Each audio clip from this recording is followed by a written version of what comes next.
Hey, Doc. And we all know Louis Cloverfield. Blood alcohol of 420 at 11 p.m.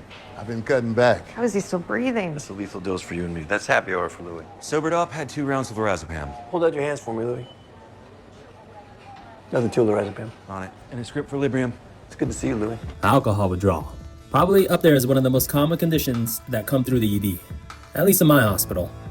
Now, important HPI questions to always ask include drinking history, quantity, as well as duration, and importantly, last time they drank, as it can allow you to gauge what stage of withdrawal they may present with or that you may anticipate.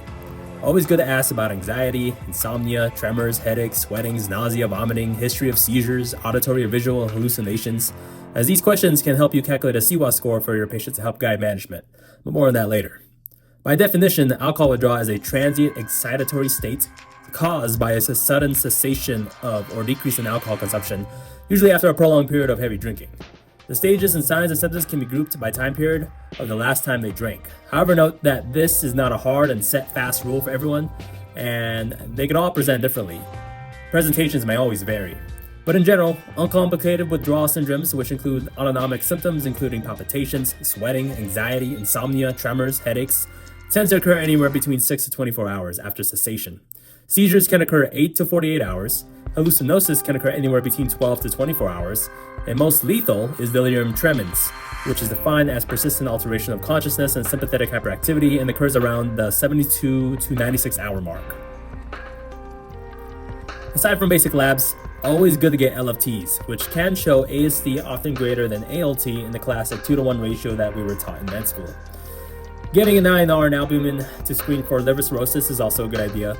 Amylase and lipase can help screen for pancreatitis, especially if they have epigastric abdominal pain that radiates to the back.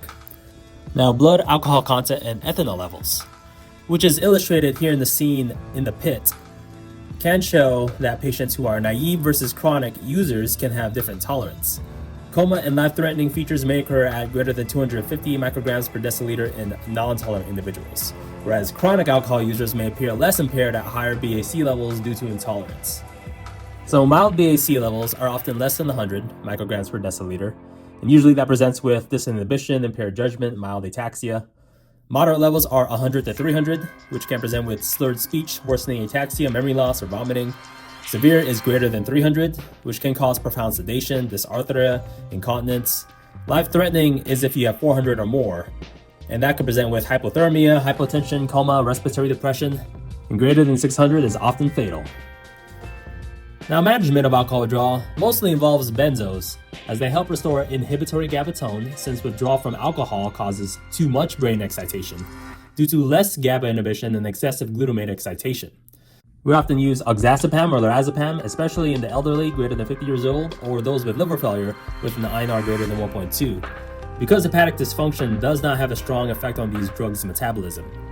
Now, chlordiazepaxide or Librium is preferred in all other patients as it is longer acting and provides smoother withdrawal control given its half-life is about 40 hours or more and creates a natural taper effect. But it is not good in those with severe hepatic dysfunction as it is more dependent on liver metabolism. Now, barbiturates such as phenobarbital were historically used for withdrawal, unresponsive to IV benzos, but are becoming increasingly used as first-line agents at my shop, as several observational studies have shown lower ICU admission rates, decreased intubation rates, and decreased need for higher doses of benzos, especially when used early in ED protocols.